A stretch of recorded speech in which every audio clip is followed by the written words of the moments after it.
So, kayo po ba ay papayag na basta gano'n na lang po ang isagot na itong si Sara Duterte, no? At papayag po ba kayo, no, na hindi po niya sagutin ang mga akusasyon sa kanya, mga kababayan?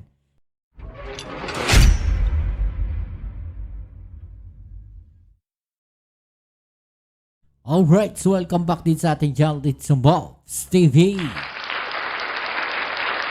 Okay, so ito pag-usapan natin mga kababayan, no? At ito nga po si Sara Duterte ay tila natakot, no, dito po sa impeachment complaint sa kanya, mga kababayan, at siya po ay binuko, no, o binasag at dinurog ni Congressman Luis Tro. Tila nabuking po netong si Congressman Luis Tro ito pong mga plano nila VP Sara Duterte at ang kanyang mga abogado. Okay, so yan ang ating alamin ngayon at pag-uusapan. Pero syempre, bago ang lahat, please don't forget to subscribe, like, share, at comment dyan sa comment section. Okay, so ito pag-usapan natin mga kababayan, no? Sa dinami-dami po ng mga abogadong binayaran ni Sara Duterte. Ang nakakapagtaka po mga kababayan ay tila wala po silang naisagot, no, dito po sa impeachment complaint sa kanya. At tila humanap lang sila ng pinakamabilis na lusot mga kababayan. No, kayo po ba ay papayag na basta gano'n na lang po ang isagot na itong si Sara Duterte, no, at papayag po ba kayo, no, na hindi po niya sagutin ang mga akusasyon sa kanya, mga kababayan? No, nakakapagtaka lang, no, na ito pong mga DDS, mga kababayan, no, makikita ninyo nagkalat po ang kanilang mga comments, nagkalat po ang kanilang mga opinion, mga kababayan, tungkol sa ating Pangulong Bongbong Marcos. No, nagkalat po ang kanilang mga komento na kung saan nililihis daw di umano ang usapin, no, diyan po sa mga flood control issues, mga kababayan, flood control anomalies. Pero kung titignan natin maigi, mga kababayan, sino ba talaga ang mga naglilihis po, no, ng usapin, no, ng mga flood control na yan? Sino po ba talaga, mga kababayan, ang mga nasa likod, no, ng mga aligasyon na yan ng flood control? Okay? At the same time, mga kababayan, ang tanong natin, no, bakit kaya hindi nila questionin itong si Sara Duterte sa mga aligasyon na hindi niya masagot-sagot? Bakit po kaya tahimik sila pagdating po, no, sa pagbubukas ng mga bank accounts na itong mga Duterte? Okay, so ano sa palagay ninyo, mga kababayan, no? Okay, so ito po, no, ito po yung balita na yan, mga kababayan, na kung saan, no, sumagot nga itong si Sara Duterte, no, sa impeachment complaint sa kanya, parang hindi rin naman siya sumagot. No? Ayan, sabi po, nilabag daw ang due process at walang basihan ng mga aligasyon, kaya dapat nilang ibasura na lang daw ang impeachment complaint laban sa kanya. See? Mga kababayan, nakita ninyo yung sagot, no, netong sila VP Sara Duterte at ng kanyang kampo? Ibasura na lang daw yung impeachment complaint. Ganun kadali para sa kanila. Nasabihin yun. No, paano po kaya kung yung Pangulo natin ang nagsalita niyan? No, baka katakot-takot na mura po abutin. Alam niyo naman yung mga DDS na yan, kung makapagmura yung mga yan. Okay, so ito, panoorin natin itong balita na to, mga kababayan. Sabi nga ng mga kababayan natin dito, malapit na ang pagwawakas, okay, kaya takot na takot, okay. Ayaw lang talagang sagutin ni Inday Lustay ang impeachment niya, nililihis. Sa ayaw at gusto mo, tuloy ang impeachment. Gumagawa ka ng sarili mong batas. Reminder, no one is above the law. Madriaga and MALC o AMLAC is the key, mga kababayan. Di ba? AMLAC is the key, no? Sasabihin pa nila na wala raw po silang hindi raw po sila nagbanta itong si Sara Duterte, wala raw ebidensya no, ng kontrata, di ba? Pero hayagan po niyan sinabi yan no, sa kanyang video, mga babayan. Siya mismo umamin, may pag-amin eh. Oh, hindi na kailangan yung kontrata. Di ba? Meron na pong pag-amin. No? Meron pong pag-amin na may kinausap po siya. Oh, so anong mali doon? Anong sisilipin nila doon, mga kababayan?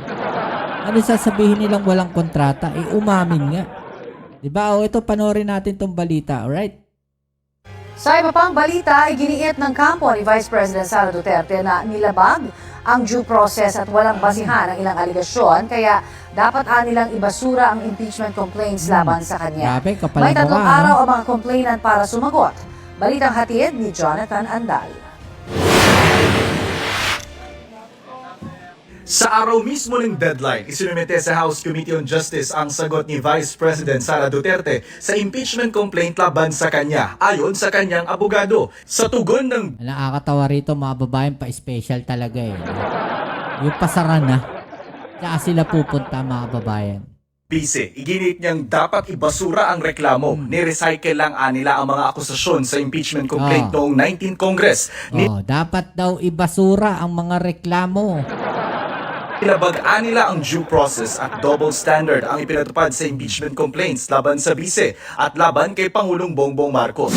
We raised due process issues because of what we feel sa aming pananaw ay hindi naging uniform yung standards ng pag-determine ng sufficiency in form and substance doon sa naging impeachment complaints laban sa ating Pangulo at impeachment complaints laban sa ating kalawang Pangulo. Ang gusto kasi nila mangyari, mga babayan, no, pag na-impeach si Sara Duterte, damay daw po yung Pangulo natin. Nakakatawa lang kasi, mga babayan, no? Sino ba yung gumawa ng kalokohan sa gobyerno na ayaw sagutin magpasa hanggang ngayon? Diba?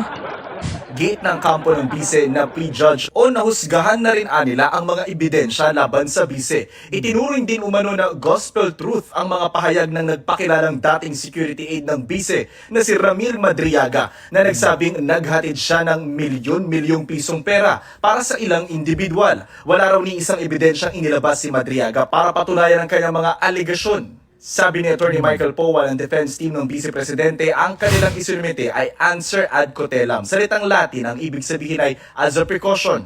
Gate niya kasi wala silang dapat sagutin sa reklamo dahil wala umanong nakalagay na ultimate facts o yung mga elemento na sumusuporta sa aligasyon. Ilan sa mga aligasyon sa impeachment ay umano'y maling paggamit ng Vice sa kanyang confidential funds. Diba? Umano'y di mapaliwanag na yaman at pagbabanta sa buhay ng Pangulo. Sa tugon ng Vice, iginit ding hindi nasunod ang safeguards na inilatag ng Supreme Court para sa due process. Hindi rin daw pwedeng suspetsya o spekulasyon ng basihan ng reklamo. Ang mga aligasyon daw kaugnay sa confidential funds, hindi nakabatay sa established facts o pinal na findings ng korte. Wala raw nakalagay sa mga reklamo na magpapatunay na nagkamal ng ill-gotten wealth ang Bise. Kaugnay naman sa aligasyong nagbanta umanong ipapatay ng Bise ang Pangulo, First Lady at dating Speaker, wala raw patunay na may ganun ngang kontrata. Oh, wala daw patunay, mga kababayan, na may ganong kontrata. No, pero sino ba yung nagsabi? Saan niya ba sinabi, mga babayan? Nagkalat po yan sa social media. Siya mismo yung nagbanta. Siya mismo yung nagsabi na may kinausap siya. Na kapag may nangyari sa kanya, mga babayan, no, titirahin daw po itong ating Pangulo, si First Lady, no, at saka ang dating House Speaker Martin Romualdez. Sa tingin ninyo, kailangan pa ng kontrata doon? Kung siya mismo umamin? Siya mismo umamin eh. Di ba, mga kababayan? No? Siya mismo umamin na meron siyang kinausap. At umasa lang daw ang mga complainant sa mga anilay exaggerated conclusion. Kaugnay naman ang aligasyong di niya na Exaggerated conclusion siya umamin. Naideklara lahat ng kanyang yaman sa kanyang mga salin, nakabatay raw ang mga aligasyon sa mga disclosure na ginawa bago siya naihalal bilang bise. Sinisikap naming makuha ang reaksyon ng House Committee on Justice. Sa isang pahayag, iginit ni Committee Member Terry Ridon na binigyan ng due process ang bise. Binigyan nga siya ng pagkakataong tumugon pero hindi naman daw sinagot ng bise ang mga aligasyon. Diba? Nakalatag din aniya ang ultimate facts na may kinalaman sa maling paggamit ng confidential funds, pagbabanta, di may paliwanag na yaman at paglabag sa requirements ng SALN. Tinanong si Duterte tungkol sa pagpasabina sa House Committee on Justice sa financial records niya at ng kanyang asawa. Kausapin muna nila ng maayos yung mga abogado nila dahil sa nakikita natin ngayon ay yung mga ilan sa mga members of the House of Representatives ay inaabuso yung kanilang posisyon at kapangyarihan at more than that ay lumalabas na para silang mga law benders. Wala po nga pag-abuso, wala po nga Ang hindi nila masagot, mga kababayan, yung allegation sa kanila, ang gagawin nila, aatakihin nila. No, yung mga nagsampa ng reklamo, aatakihin nila yung kongresista, yung House of Representatives. Imbis na sagutin nila yung mga akusasyon sa kanila na hinihingi rin nila sa Pangulong Bongbong Marcos, sila mismo hindi nila magawa. law bending dito, no? Kundi ito po ay pagpapatupad ng mandato ng proseso po ng impeachment laban sa pangalawang Pangulo. Saan pong ipaliwanag ng pangalawang Pangulo, ito pong tinatawag nating 50 million wealth gap sa kanya po nga pag-aari. No? And syempre, pagka hindi po ito naipaliwanag mula doon po sa kanya po nga mga negosyo, propesyon at iba pang mga pinagkakakitaan, meron pong prima facie finding na ito po ay unexplained wealth. Jonathan Okay, so yan mga kababayan, no? At ito naman po ang mga sinabi po. No, netong si Congressman Luis Tro, mga kababayan. No, na kung saan talaga namang ibinungking etong si Sara. Ha? Oh, eto, panoorin natin mga kababayan para mas maintindihan natin, alright? Let's go. Good morning, Doris and Robert, and thank you for having me dito sa Tandem ng Bayan. Ayong tumumpak din si Congresswoman. Alam po namin busy din kayo at may Oo nga. pupuntahan kayong activity pero unahan na po namin at ma'am, no, unang-una po sumagot na po ang kampo ng Vice President. Nabasa na po ba ninyo at kumusta po yung sagot ng Vice Presidente? Well, apparently for me, it doesn't seem like an answer, no? While I Diba? was reading the answer, it looks like a motion to dismiss, no? At maliwanag sa ating rules of impeachment ng House of Representatives that motion to dismiss is a prohibited pleading dito sa impeachment proceeding, no? At least if I base it on the allegations contained in the answer, hindi Ibig ba sabihin, hindi yan alam ng mga abogadong binayaran ni Sara? So sayang na naman yung binayad niya dito sa mga abogado na to, mga kababayan. Diba? siya responsive dun sa grounds, dun sa offenses alleged in the impeachment complaint. In effect, parang hindi sumagot, and instead, they are questioning the proceeding before the Justice Committee in support of their intention to dismiss the impeachment complaint, no? At least, from my perspective as a lawyer, that's how I see the answer of the Vice President. Opo. Kung binabanggit po kasi ng kampo ng Vice President, kasi from the beginning naman daw po, hindi rin naman daw po malinaw yung mga Yan. detalyadong akusasyon. Hindi natumbok. Oo, wala din naman natumbok. Kaya paano sila sasagot ng punto por punto kung hindi naman daw malinaw yung mga ibinabato laban sa Vice President? Di Of raw course, we malinaw, beg to disagree to that, no?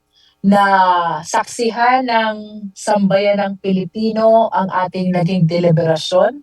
Una ay sa sufficiency in form, pangalawa ay sa sufficiency in substance, and apparently, maliwanag yung grounds na inilatag ng ating mga complainants doon. That is why we are giving opportunity to the Vice President, our respondent, to respond dun sa mga offenses at sa mga grounds na na-incorporate dun sa dalawang complaints, no?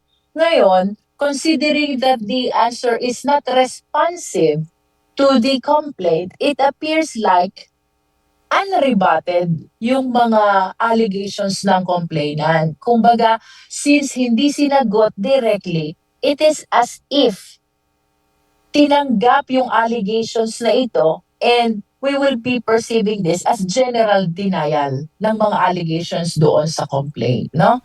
We respect the opinion of the camp of the Vice President, but of course, we've been very cautious in the compliance to our rules, and the members voted, and we have to understand that in matters of sufficiency of form and substance, ang sabi sa ruling ng Merceditas Gutierrez, this is based on the exclusive judgment of the individual members, no? Nakita natin yung boto, 54 versus 1. So it only means that the members of the Justice Committee are all satisfied that these two complaints, the third and the fourth, both complied, not only in form, but even in substance. Actually, sayang.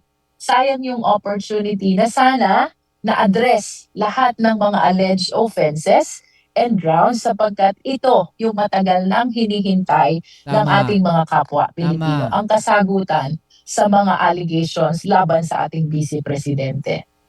So, ibig po ba sabihin nito, ma'am, ay hindi na natin talaga makikilala si Mary Grace Piatos and friends? We will simply proceed, Doris, no?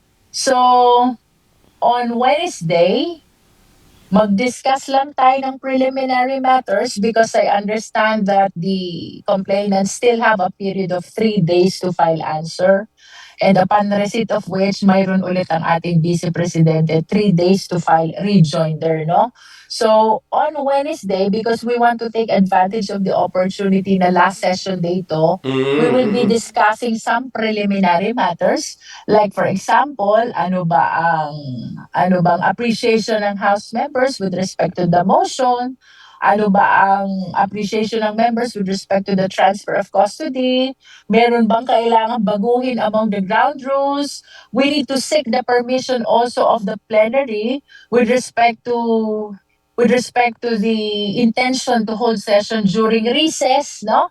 So itong mga matters na to gusto namin mapag-usapan on the last day of our session sapagkat may mga kakailanganin kaming permission, conformity, or authority that will be coming from the plenary, no? So we are taking advantage of the last session day on March 18, that is Wednesday. Bagaman, as early as now, we are inclined already to really proceed to hearing the impeachment complaints during recess. Yun nga lang, we need first to seek the authority from the plenary, no? So this Wednesday, preliminary matters muna.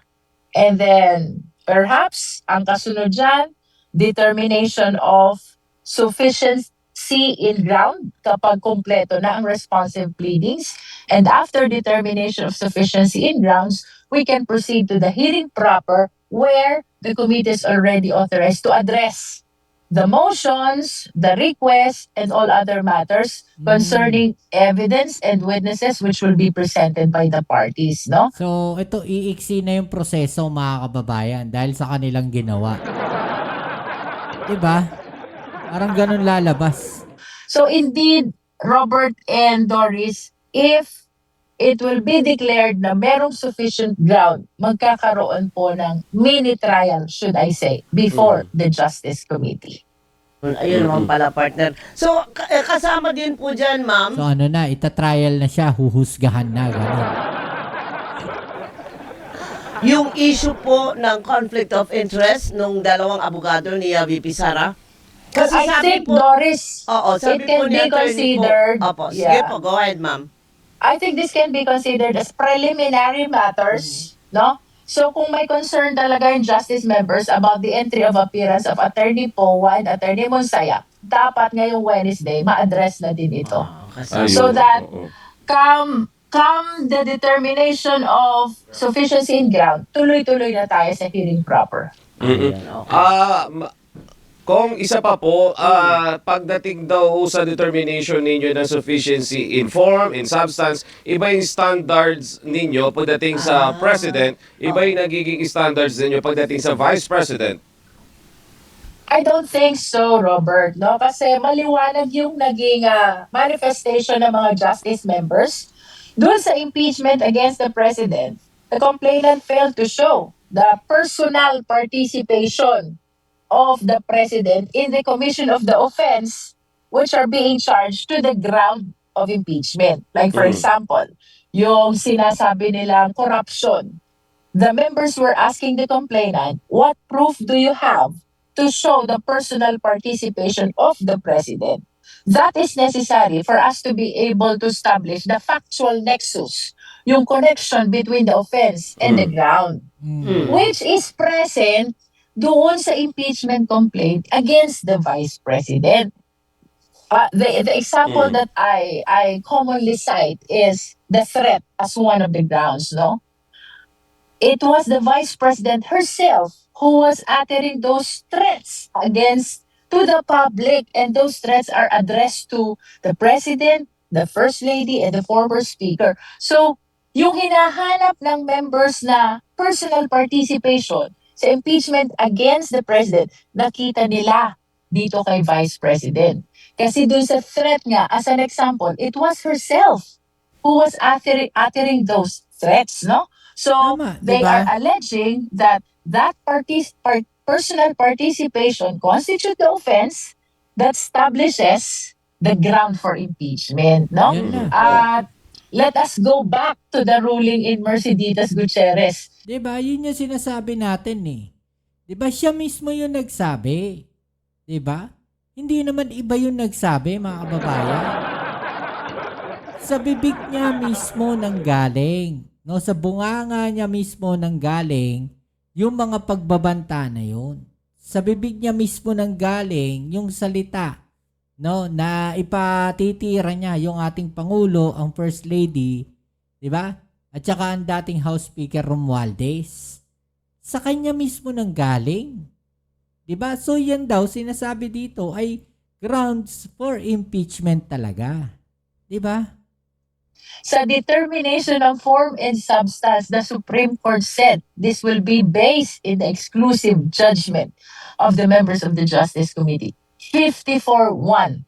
So, more than the majority, the super majority have spoken already that the third and the fourth impeachment complaint both complied in the standards of form and substance. Alright. And pagdating dun sa sinasabi nilang may disparity or nag-double standard kami with respect dun sa aming impeachment proceeding against the President vis-a-vis the impeachment proceeding against the Vice President, we totally disagree to that. Kasi very evident yung requirement ng personal participation for us to be able to establish factual nexus. Dun kay Presidente, walang personal participation. Dito kay VP, take the case of threat. Very clear ang personal participation. Alright. At least I am amplifying the arguments that were raised by the members of the Justice Committee. This is me amplifying the arguments, the manifestations that were shared by the Justice members during the deliberation of both impeachment complaints. One against the President and the other against the Vice President. Okay, klaro, partner. So, Okay, so yan mga kababayan. So, mai-impeach na ba itong si Sara Duterte?